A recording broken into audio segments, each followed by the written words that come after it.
Today we continue with our series on the book of Galatians entitled Authentic Gospel. Bakit? Meron po bang hindi authentic? And actually, that's why we're covering this letter, because obviously in this letter, galit na si Paul, si Apostle Paul. Kasi nga, yung tunay na ebanghelyo, yung tunay na pamamaraan ng Panginoon paano maligtas ang isang tao, hinahaluan ng kamalian. Specifically, here in this context, the Judaizers, those who believe that law is necessary in order for someone to be saved. Pinagpipilitan ng mga Hudyong ito, hindi naman lahat, pero itong mga Hudyong ito, na kailangan sumunod ka sa batas, sa mga rituales, upang ikaw ay lubusang magkaroon ng buhay na walang hanggan.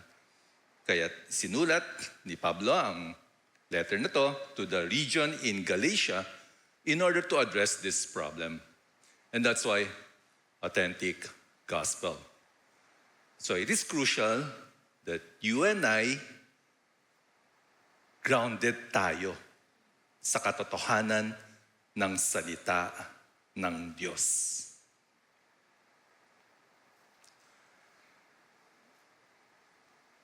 We will cover chapter 5, but for the sake of reading, we'll be reading the last portion of chapter 5. Can I invite you to please stand and let us read together these verses. We will read starting with verse 16. Together, aloud, let us read together. But I say, walk by the Spirit, and you will not gratify the desires of the flesh. For the desires of the flesh are against the Spirit, and the desires of the Spirit are against the flesh. For these are opposed to each other to keep you from doing the things you want to do. But if you are led by the Spirit, you are not under the law. Now the works of the flesh are evident: sexual immorality, impurity, sensuality, idolatry, sorcery, enmity, strife, jealousy, fits of anger, rivalries, dissensions, divisions, envy, drunkenness, orgies, and things like this. I warn you, as I warned you before, that those who do such things will not inherit the kingdom of God. But the fruit of the Spirit is love, joy, peace, patience, kindness, goodness, faithfulness, gentleness, self-control. Against such things there is no law. And those who belong to Christ Jesus have crucified the flesh with its passions and desires. If we live by the Spirit, let us also keep in step with the Spirit. Let us not become conceited, provoking one another, envying one another. Pray po tayo. Lord, muli hiningi namin ang iyong pangusap sa amin. Holy Spirit, would you speak to us? Cause us, all, Lord, that our minds, our hearts will be in tune to your word. May the truth of your word be upon us, all, Lord. Tulungan mo kami, Panginoon. We pray in Jesus' name. Amen. Tayo po yung maupo. Thank you po.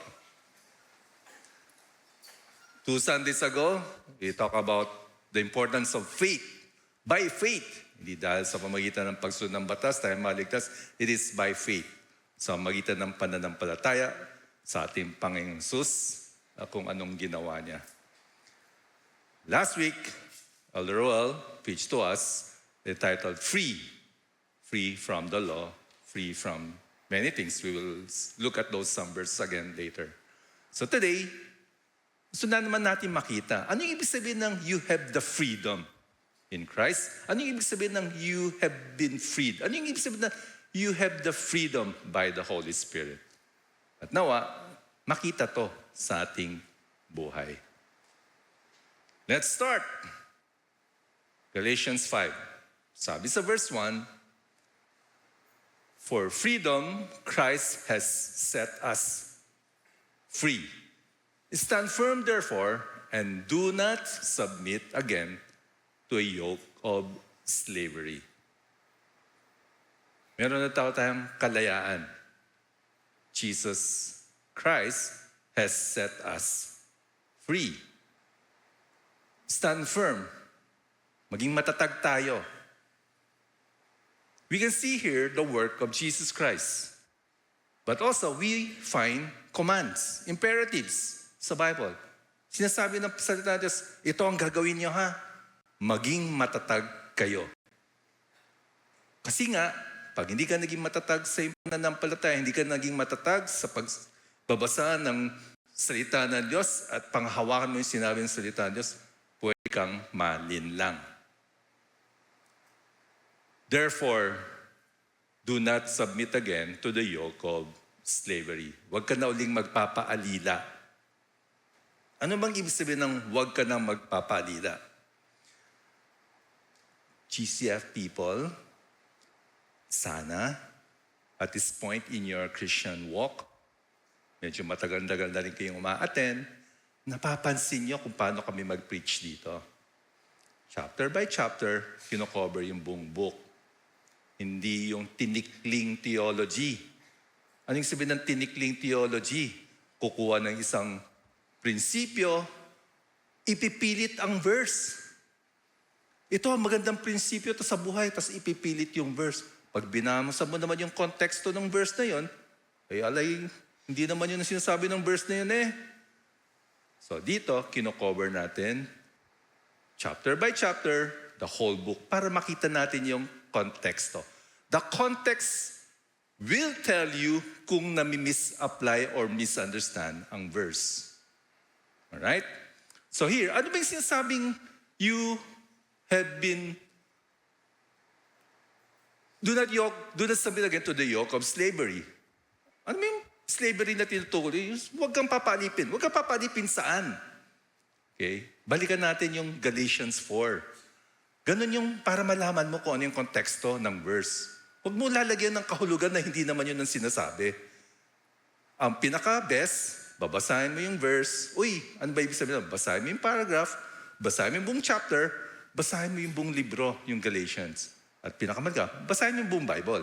Para makita mo yung buong konteksto, anong ginagawa ng Panginoon, ng Diyos, mula Genesis hanggang Revelation. Makikita mo, may isang tema ang Panginoon.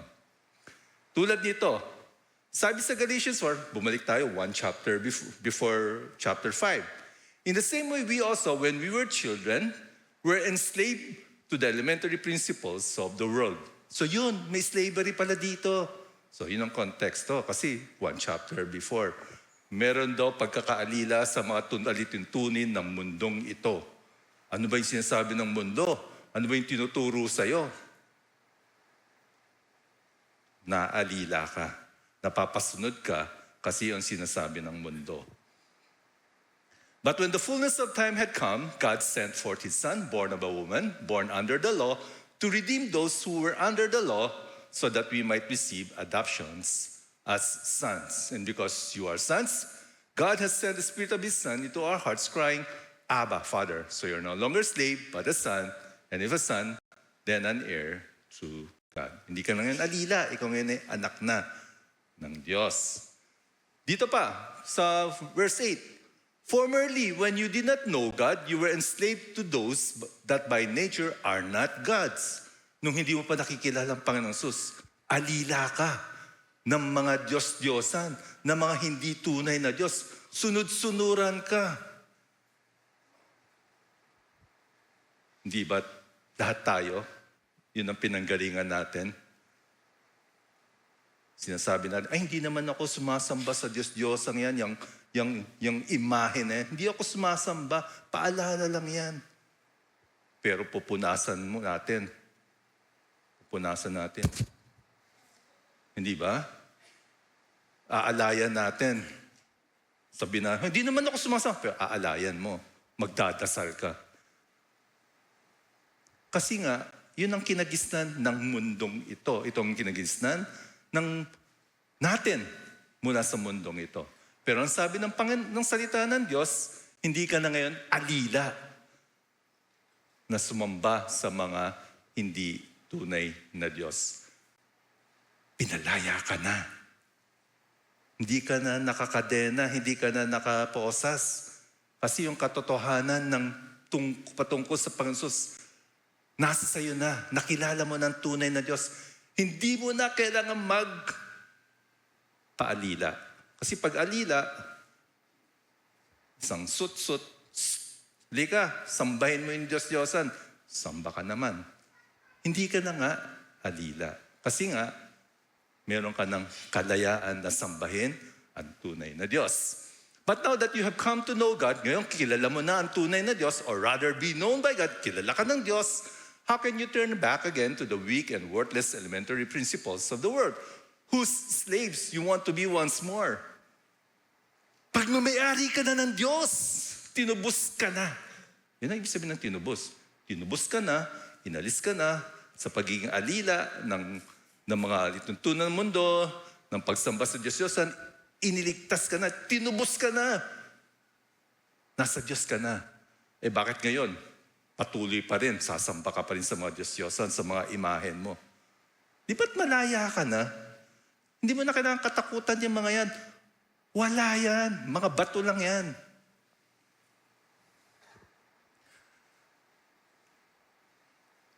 You observe days and months and seasons and years. Therefore, balikan natin yung Galatians 5 verse 1. For freedom Christ has set us free. Stand firm therefore and do not submit again to a yoke of slavery. Do not be yoked again to the rule of the law. Itong paniniwala mo na dapat sumunod ka ng ganito, para kayo maligtas, wag na. Kasi nga may kalayaan ka na. Ito ay nakamtan natin sa pamagitan ng Panginoong Hesus. Look, I, Paul, say to you, if you accept circumcision, Christ will be of no advantage to you.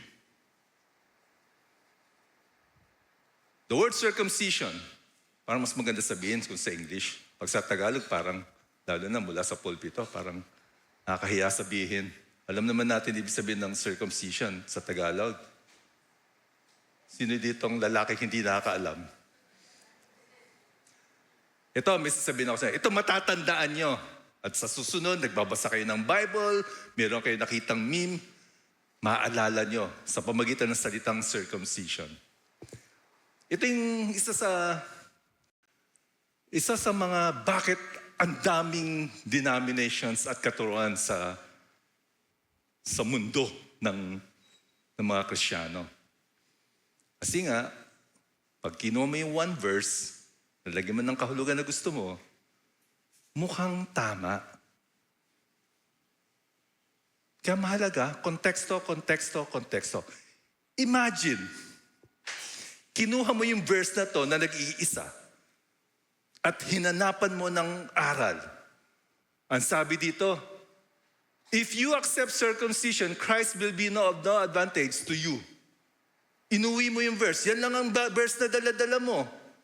Sinabi mo sa pamilya mo, kapag ikaw ay wala nang halaga sa iyo si Jesus. Kaya dapat, wag tayo Di ba? Mukhang makes sense. Kasi yun lang ang verse na inuwi mo sa bahay mo eh. Yun lang ang verse na nag-meditate ka. Pag tinanggap ko ang circumcision, wala nang halaga sa akin si Jesus. Ngayon, para magkaroon ng kahalagaan si Jesus sa akin, dapat hindi ako Diba? Yung logic, nag-work. Kung one verse lang ang kukunin mo, hindi mo aalamin ano yung konteksto ng talatang yan. Di ganun din yung kasunod, yung verse 3. Every man who accepts circumcision, that he's obligated to keep the whole law. Kapag ikaw ay kailangan sundin mo lahat ng batas. Pero kung hindi ka, pwede mo hindi sundin ang batas. Di ba? Gets nyo? Sino ang gets? Ano sinasabi ko? Pakitaas ng mga kamay. Gets nyo yung sinasabi ko? Yung aral na narito. So next time you hear the word circumcision, next time you get one verse and then put in meaning na you sense ito yung meaning, tandaan mo, context. Context, context, context. Ano ba yung konteksto ng talatang yan? Para maintindihan ko ano yung ibig sabihin ng mga salitang yan. So ano bang context nitong verse 2? If you accept circumcision, Christ will be of no advantage to you. Kasi nga yung context, sabi ng mga Judaizers, kailangan magpa-circumcise kayo mga kalalakihan dito sa Galatia. Required yan para ikaw ay magkaroon ng eternal life. Yun ang context. Kaya ang sinasabi ni Paul, pag tinanggap nyo yung katuruan na yan, na dapat magkaroon ng circumcision bago ka tuluyang maligtas, then ang ibig sabihin yan, walang halaga sa iyo si Kristo. Bakit? Kasi nga, binabalik mo sa batas ang kaligtasan sa pagsunod ng batas. Verse 3. I testify again to every man who accepts circumcision that he's obligated to keep the whole law. Di ba? Kung hindi natin inalam yung konteksto, ang isipin mo, uy, pag ako'y nagpa-TULI, kailangan sundin ko lahat ng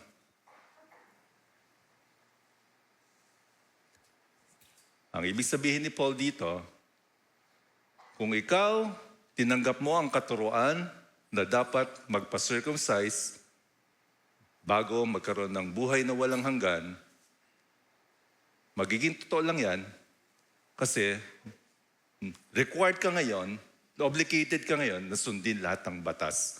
Pag nag-fail ka, hindi ka maliligtas. So kung ikaw ay naniniwala na by obeying the law, which is part of circumcision, kapag iyon pa rin ang pinanghahawakan mo na kailangan sumunod ako sa mga batas bago ako maligtas, then ito tandaan mo. Hindi mo pwede sabihin, uy, out of 10 commandments, 8 na susunod ko. Pwede na siguro ako sa langit. No. The point is, if you fail in one, you fail in all. Ang ibig sabihin, kailangan mo sundin ang lahat ng batas bago ka maligtas. Which is, walang sa atin ang makapagpatupad. Because all of us are sinners and we continue to fall short of God's standard. Lahat tayo nagkasala at patuloy na nagkakasala sa Panginoon.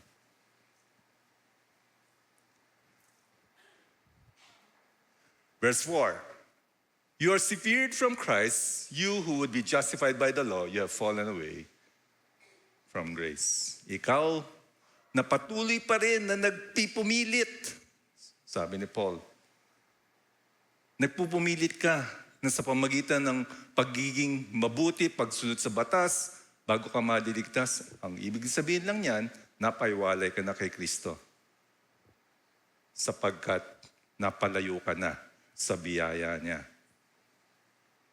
Because it is by grace that we have been saved. Sa biyaya ng Diyos, kaya tayo may kaligtasan. Kung nagpupumilit ka na sa pamagitan ng batas, ikaw maliligtas, then you have fallen out of God's grace. Binaliwala mo na ang biyaya ng Diyos. Let's summarize those few verses. If salvation is by law, kung sa pamamagitan ng batas tayo maliligtas, then number 1, you are still under the yoke of slavery of law. Ikaw ay alipin pa rin. Wala ka pa rin kalayaan. Number 2, you canceled out Christ. Gen Z ako. Cancel out. Kinancel out mo ang Panginoong Hesus, yung katotohanan na ginawa niya pa sa'yo. Binaliwala mo. Inalis mo. Number 3, you need to keep all laws to be saved. Kung ikaw ay naniniwala sa pamamagitan na pagsunod, pagiging mabuti, ikaw maligtas, kailangan sundin mo lahat. Hindi ka pwedeng pick and choose. Hindi mo pwedeng gumawa ng sarili mong standard. Oy, ito yung standard, palagay ko, ito yung katanggap-tanggap kay Lord. Tanggap na ako kasi kaya ko abutin. At syempre, yung standard na gagawin mo, yung kaya mong gawin. Di ba? Hindi ka susunod sa standard ni God. Gagawa ka lang ng standard mo. I'm acceptable because I have passed the standard. Whose standard? Mine. But the verse is saying, you need to keep all law if you want or insist that you can be saved through the law. Point 4, you have fallen out of grace. Ang biyaya ng Diyos na pinagkakalob sa iyo, inayawan mo. Dahil nagpupumilit ka pa rin na sa pamamagitan ng batas, ikaw maliligtas. This kind of sums up the previous chapter of chapters. Let's continue.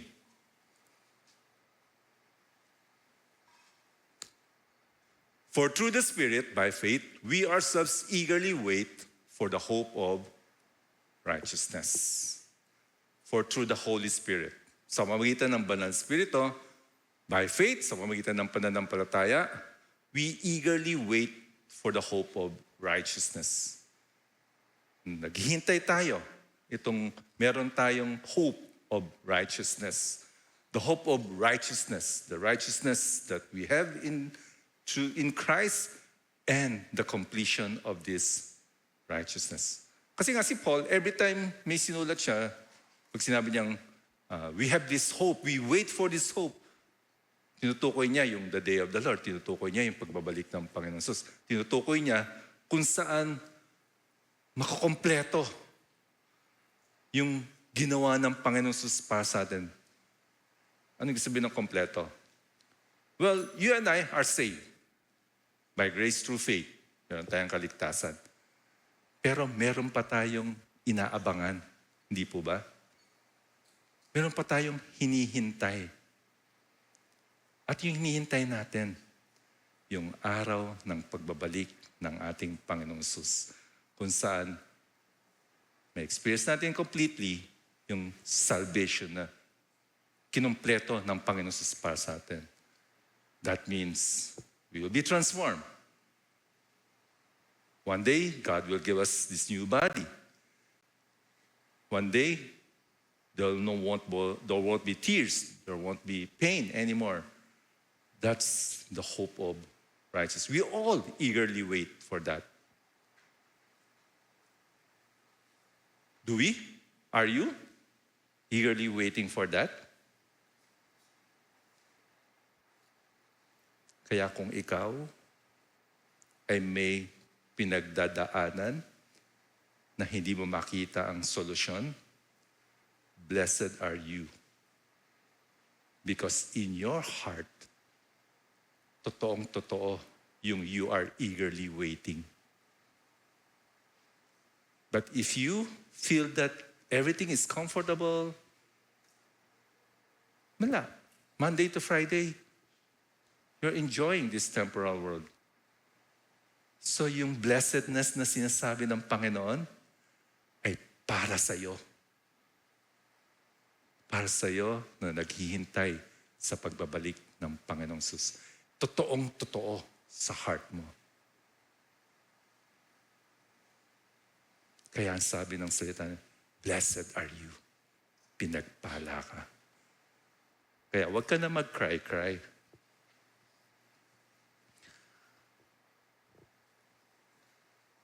Verse 6, for in Christ Jesus neither circumcision nor uncircumcision counts for anything but only faith, working through love.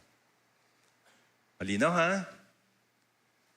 Whether you're circumcised or not, sabi ng salita Diyos, whether you're a Jew or not, whether you follow this rite of circumcision or not, this ritual, this ceremonial thing, whether you do it or not, it doesn't matter. Because our salvation is by faith in Christ. And what kind of faith is this? Working through love. Ang tunay na pananampalataya, nagpapakita, nagpapahiwatig, evidenced by love.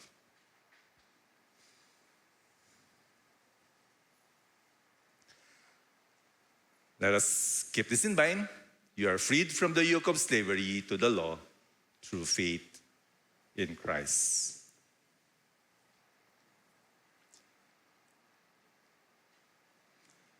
You were running well.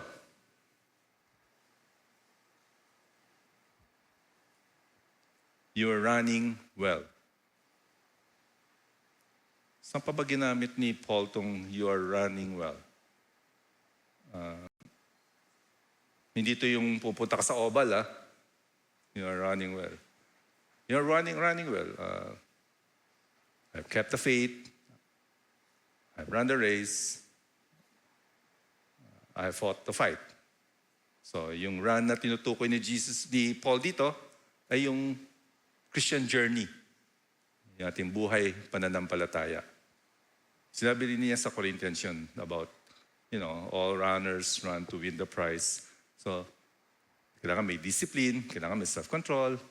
So, you are running well, sabi ni Paul sa churches in Galatia. Okay na kayo. Narinig niyo yung katotohanan sa Diyos, okay naman kayo. But, who hindered you from obeying the truth? Sino yung naging hadlang? Sino ba nanggugulo at tinuturuan kayo ng mga kababalaghan itong katuruan na kailangan ng circumcision, kailangan ng sumunod sa law? Sino ba yan? Okay na kayo narinig na yung tunay katotohanan. Ngunit, yan, may nanggugulo. Verse 8, this persuasion is not from Him who calls you. Hindi galing sa Diyos yung mga katuruan na yan. Na kailangan sundin mo to, kailangan magpabaptize ka bago ka maligtas. Be careful with that. Yung mga churches around us, ang tinuturo, quote ng isang verse, sasabihin na, ikaw ay kailangan manampalataya at magpabautismo. Pag hindi ka bautismo, hindi ka ligtas. Mag-iingat kayo doon. Yung persuasion na yon, hindi galing sa Diyos. Verse 9, a little leaven leavens the whole lump. A little leaven, ano yung leaven sa Tagalog?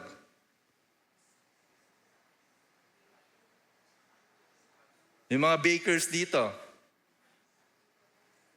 Pampa-Elsa. Hindi, Pampa-Alsa pala. Pampa-Alsa, yeast. Yung mga nagbe-bake, sino mga nagbe-bake dito? Nasaan kamay? Alam niyo yan, di ba? Nalagyan mo ng yeast para umalsa. Huwag mo lang dadamihan kasi pag umalsa ng umalsa, yung pandesal mo, ganito kalaki, puro hangin kasi umalsa. So, sabi ni Paul, a little yeast, a little leaven leavens the whole lump. Yung lump of harina, aalsa yan, kahit konti lang yung pampaalsa. It's a warning. Sometimes the leaven is used in a good way, but in this context, just like when Jesus was saying, be careful of the leaven of the Pharisees. Yung mga maling katuruan, mag-ingat kayo kasi may katuruan, okay tayo dito, papasukan ng konting katuruan, konti lang, aalsa at aalsa yan. Hindi natin alam. Ang dami na pala naniniwala. Nagsusubscribe na sa mga propeta, mga apostol, na nagsasabing sila ay maraming revelasyon galing sa Diyos. Mag-iingat kayo. Lalo na very available yung internet. Mag-iingat kayo sa mga pinapanood nyo. Konting pampalsa, maapektuhan ang katotohanan. Verse 10, I have confidence in the Lord that you will take no other view and the one who is troubling you will bear the penalty. Who is, mukhang iisa to. Sino ba yun? Sino ba yun? Sino ba yung nagtuturo niyan? Ginugulo yung katotohanan ng katuroan. Verse 11, but if I, brothers, still preach circumcision, why am I still being persecuted? So may mga nagsasabi, si Paul nga nagtuturo ng circumcision. Sabi ni Paul, hindi ako nagtuturo ng circumcision. Hindi ko sinasabi na required ng circumcision. Hindi ako nagtuturo na kailangan ng laws, sabi ni Paul. Kasi nga, kung nagtuturo ako ganoon, bakit ipapersecute ako ng mga Judaizers? The fact na pinapersecute ako ng mga Judaizers, meaning, hindi ako sumasangayon sa mali nilang katuruan. In that case, the offense of the cross has been removed. Kasi nga, yung offense ng cross, yung cross kasi nagsasabi, yung cross ni Jesus Christ nagsasabi, sa pamamagitan niya, tayo naligtas. Hindi sa pamamagitan ng circumcision and following all those laws.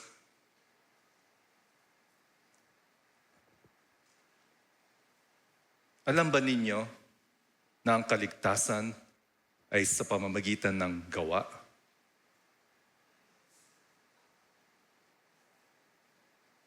Sinong sumasangayon sa sinabi ko? Na ang kaligtasan ninyo ay sa pamamagitan ng gawa. Sinong sumasangayon? Wala. Kahit isa wala. ang kaligtasan nyo. Maniwala kayo sa pamamagitan niya ng gawa. Gawa ni Jesus.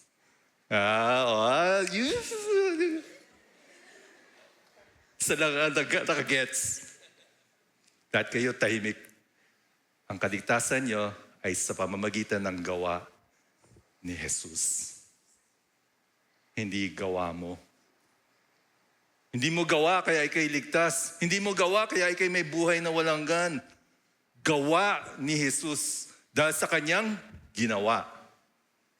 Hindi dahil sa ginawa mo, hindi dahil sa gagawin mo, kundi sa ginawa niya. Past tense. Anong ginawa ni Jesus? Siya ay Diyos na nagkatawan tao. Hinayaan niya nung pagdating ng panahon na siya ipako sa krus. Namatay siya para sa kasalanan natin. Inilibing siya, pagpapatunay na siya'y namatay. Nabuhay siya muli, pagpapatunay na napagtagumpayan niya ang kamatayan. Pagkaraan ng panahon, bumalik siya sa kalangitan, nakaupo siya sa kanang kamay ng Diyos Ama sa trono ng Diyos. At dahil doon, ikaw at ako ay may buhay na walang gan dahil gawa ni Jesus.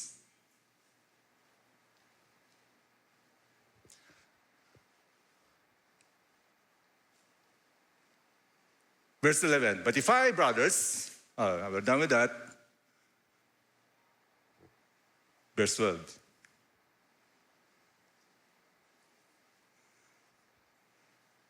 Galit ba si Paul sa panahon na to? Anong sabi niya? Verse 12. I wish those who unsettle you would emasculate themselves. Pang chill lang pag English. Emasculate. Ano sa Tagalog ang emasculate? Ano na? Muscle daw. Emasculate. Muscle naman yun. Mas emasculate. Ang konteksto ay circumcision.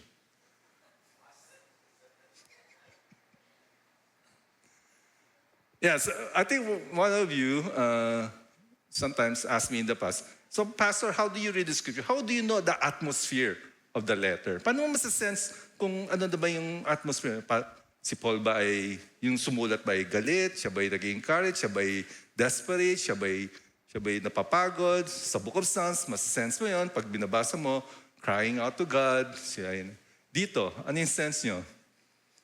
Ano yung atmosphere ni Paul dito? Ano yung ramdam niya? Kayo! Sabi niya, siya na nagtuturo na kailangan pa rin ang circumcision. Let him emasculate himself. Siya na patuloy na sasabing kailangan magpa-TULI para maligtas. Tuluyan na siyang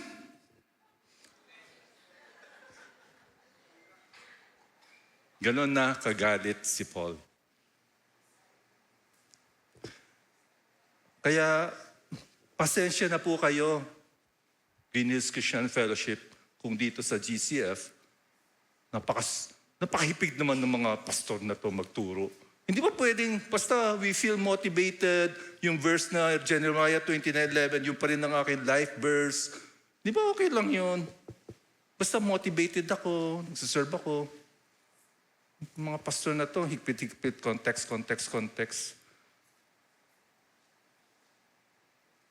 Ano magagawa ko? Dito pa lang nga kitang-kita mo, naggalit na galit si Paul sa mga maling katuruan. Kailangan ituro yung tama. Hindi porket mabait naman, nakakatulong naman, zealous naman, okay na yan.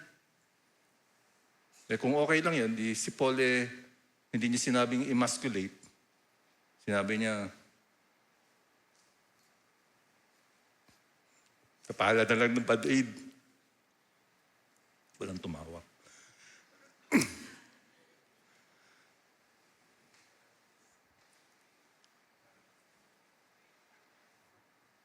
Next verse. For you are called to freedom, brothers. Only do not use your freedom as an opportunity for the flesh, but through love, serve one another. Binigyan ka na ng kalayaan. Nakita mo ng katotohanan kung sino ang Diyos. Hindi ka na alila ng mga batas, mga maling katuruan ng mga Diyos-Diyosan. Ngayon, yung kalayaan mo, gamitin mo para sa Panginoon. Gamitin mo upang mahalin ang iyong kapwa. Hindi para sundin na lang ang layaw, yung fleshly desire mo. Hindi ganon. Hindi mo pwede sabihin na, uy, save na naman ako, meron akong banal na spirito, tiyak na ako sa eternal life, church na ako paminsan-minsan. Pag natukso ako, sige, go lang. Kasi, libre na naman ako. Ang sabi ni Paul, no. Do not use your freedom as an opportunity for the flesh. Huwag mong hayaan na yung pag may pagkakataon na susundin mo yung passion ng makasalanan mong katawan, gagamitin mo yun. Wag. No, don't do that. Sabi ni Paul. But instead, use your freedom, meron kang kalayaan, do it to love others. For the whole law is fulfilled in one word, you shall love your neighbor as yourself. Verse 15, but if you bite and devour one another, watch out that you are not consumed by one another. Pero yung kung kalayaan mo, gagamitin mo upang magkagatan kayo. Alam mo niyo ba paano nagsisimula yung kagatan? Sa isang pamilya, sa isang community, sa isang extended family, sa isang church, paano nagkakagatan? Nagsisimula yan sa salitang, alam mo ba? Si J-O-A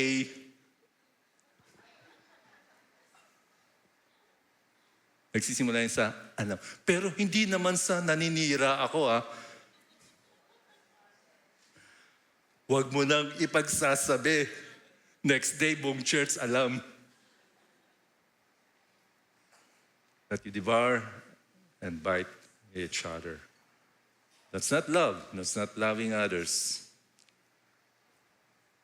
Again, you are freed from the slavery of the law to the law in order to show love for one another.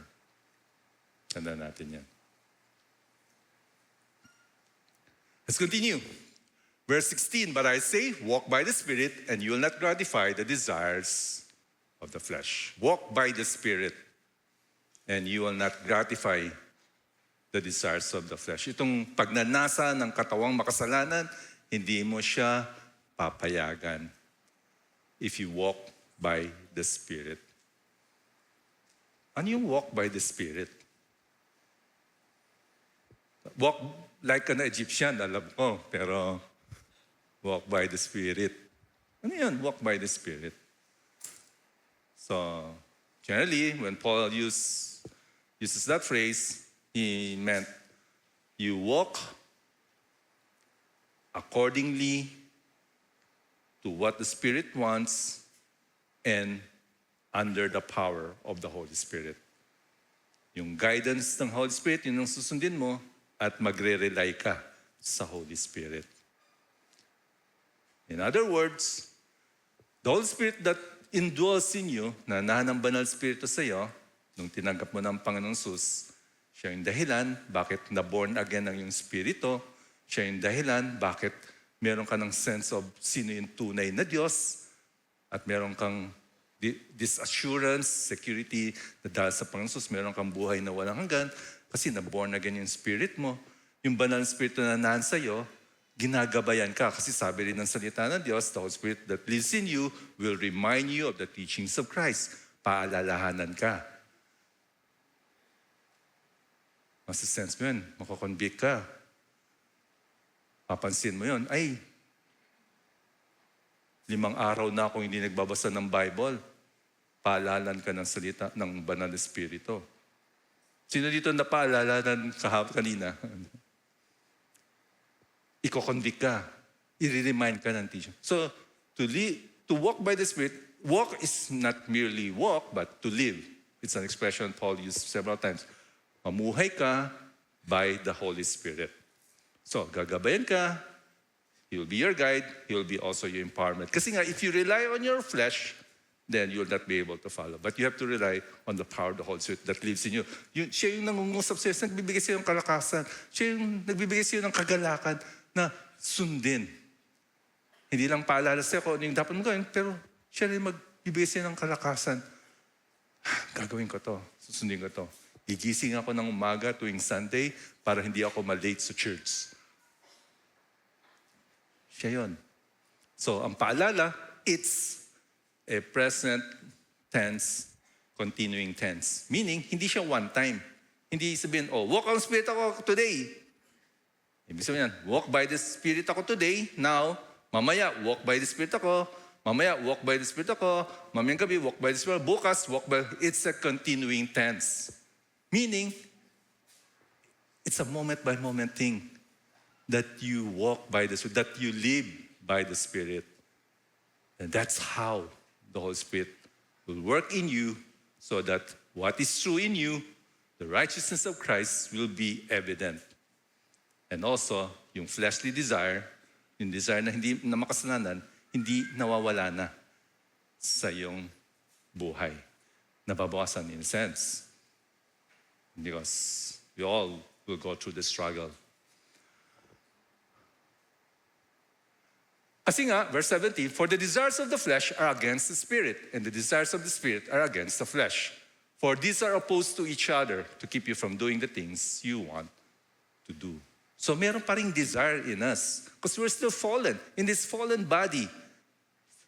So yung desire nandun pa rin to do worldly things. But if you do not succumb to that and you submit yourself to the Holy Spirit, you depend on the Holy Spirit, then it will show forth in your life. There is that struggle within us. The two natures found in us.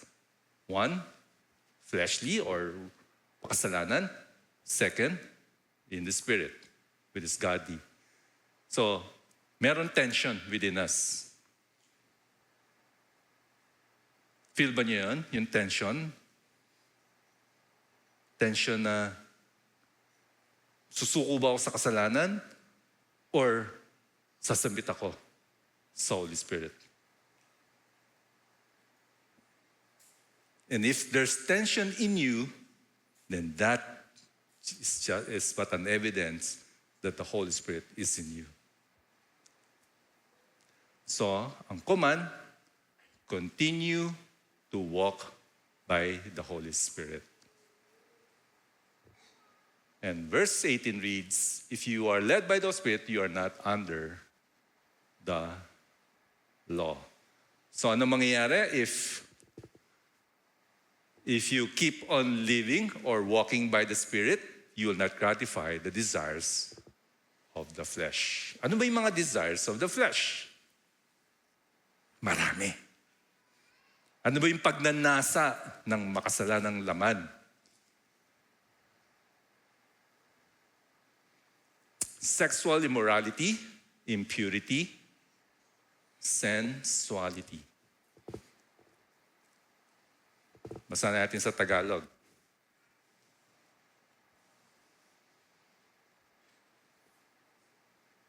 Verse 19. Pakikiapid, kahalayan, at kalaswaan. Those are the works of the flesh. Next, idolatry and sorcery. Pagsamba sa Diyos-Diyosan, pangkukulam. Next, enmity, strife, jealousy, fits of anger, rivalries, dissensions, divisions. Sa Tagalog,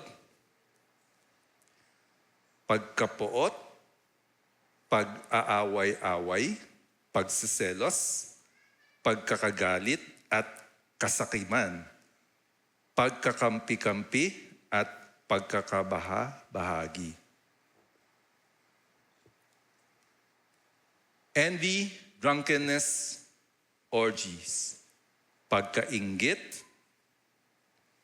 paglalasing, walang habas na pagsasaya, as though there are already plenty evidences of the work of the flesh, Paul wanted to state that there are many more and things like this. At iba pang katulad nito. At may mahigpit na warning si Paul at the end of this verse. He said, I warn you, as I warned you before, that those who do such things will not inherit the kingdom of God. What he's saying is, those who will not inherit the kingdom of God live by the flesh. Yung walang tunay na pagkilala sa Diyos, hindi na born again ng Espiritu, siya ay patuloy na namumuhay, nabubuhay sa pagnanasa ng makasalanan laman, sila yung who are not part of God's. And yes, they will live by the flesh. But, ito na ngayon yung maganda. The fruit of the Spirit is, let us read together, love,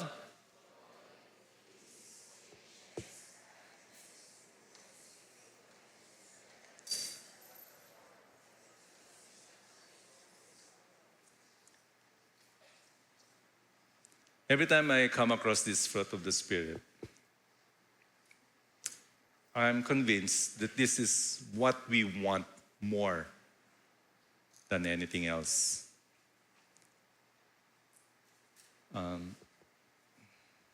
Again, here at Christian Christian Fellowship, we want you to be grounded in the Word of God. Authentic Word. Katotohanan salita ng Diyos. There are heresies, there are errors in teachings.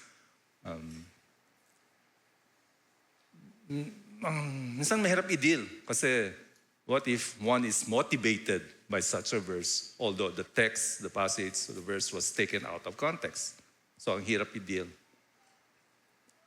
For example, Jeremiah 29:11. For I know the plans I have for you, plans to prosper you and not to harm you. Ano yung kasunod? Kunwari, hindi alam, may ng life verse. It's a good verse to hang on, to find hope. And that's why it's very popular. But if you read Jeremiah 29:11, it's a verse placed in a circumstance where the Israelites were under the Babylonian rule, exiled. Hirap na hirap as a nation. And God reminded them of His promise. This is my promise to you as a nation. I will, at an appointed time, let you be out of that situation. And that's why the promise. Yun ang context. Kasi nga, pag hindi tayo nag-iingat, magsasakam tayo sa health and wealth prosperity gospel. Ano naman yung health? By His stripes, by His wounds, you have been healed. Hindi mo kailangan magpa-doktor kasi by His wounds, you have been healed. Well, in that context in Isaiah, it's in the context of spiritual healing. Read the whole chapter, very clear doon. We all have sinned and fallen away from God. So by His stripes, by His wounds, we have been healed. So those two verses are very popular, quite motivational, parang hindi naman mali. But if you are serious in the context of that, we will shy away from prosperity gospel, health and wealth. Bakit attracted? Bakit may mga mega churches sa US? Because of the health and wealth promises. But God has a better offer to you. Ano yung offer niya sa'yo? As you walk by the Spirit, you will have the fruit of the Spirit. Love, joy, peace. Hindi ba't mas gusto natin yan? Kaysa magpagamot ka sa New York at magkaroon ka ng kotse na may 2 payong? Hindi ba? Meron ka ng kotseng ganun. Wala ka naman love, joy, peace. Para ke? And God is offering this. And I'm sure most of us here, or all of us here, would want this rather than the health and wealth promises of the prosperity preachers. This is what the Spirit of God wants to be in you as you walk by the Spirit. Love, joy, peace. The love, this deep sense of love, of being loved by God, that while we were yet sinners, Christ died for us. And now we can love because God loved us first. God loved us with His divine love, with His sacrificial love, and that's the love that has been embedded in our heart, and that's why we are able to love also.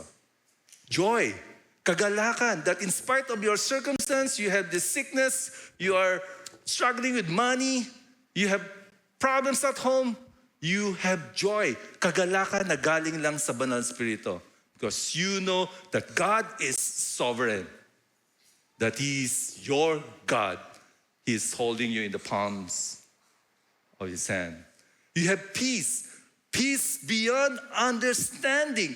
We were enemies of God before. We were enmities with God. But through Christ Jesus, when He died on the cross, we have been made friends with God. And that's the peace we have now. It's being guarded by the Holy Spirit in our heart. Patience. Patience in all what's happening around, because you know that God is the God of the past, the present, and the future. God is in control of all things. So you have patience. You are awaiting for this hope of righteousness that will be revealed in Christ Jesus. Yes, you and I can suffer many things in this world. Sickness, poverty, and many other things. But the hope of righteousness, the hope of the day of the Lord is upon us, and that's why we have this patience. And this patience can be evident also as we relate dun sa kapitbahay mo na di mo naman inaano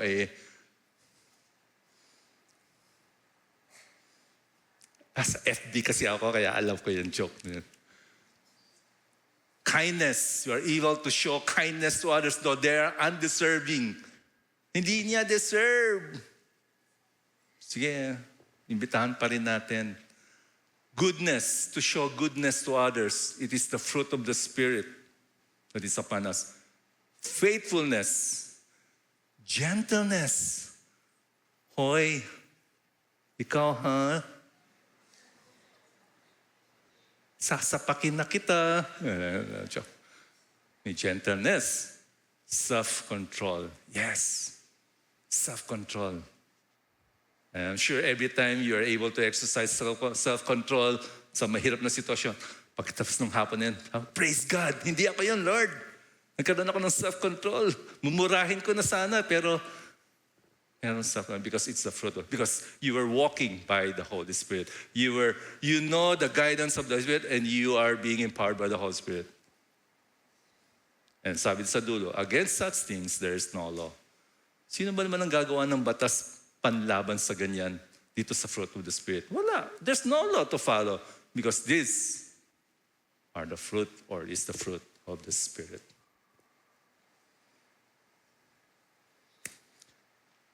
And you and I are being grown by the Spirit of God towards maturity, and one of the evidences ay ito. Totoo yun. Kasi maaaring alam mo lahat ang aklat ng Biblia, ikaw ay member ng bawat ministry ng church, pero wala kang fruit of the Spirit, may kulang. Maganda, yung fruit of the Spirit, nagbubunga din sa buhay mo. Pagpapatunay na kumikilos ang Banal Espiritu sa buhay mo, dahil hindi mo kaya on your own, pagpapatunay din na ikaw ay namumuhay sa kapangyarihan ng banal na Espiritu. Let's pray. Lord, salamat po sa iyong salita. Thank you, Lord. We pray indeed, Lord, that Holy Spirit, you who lives in us, will you continue to work in our lives, O Lord? May we be able to submit ourselves to your working. We ask and pray in Jesus' name. Amen.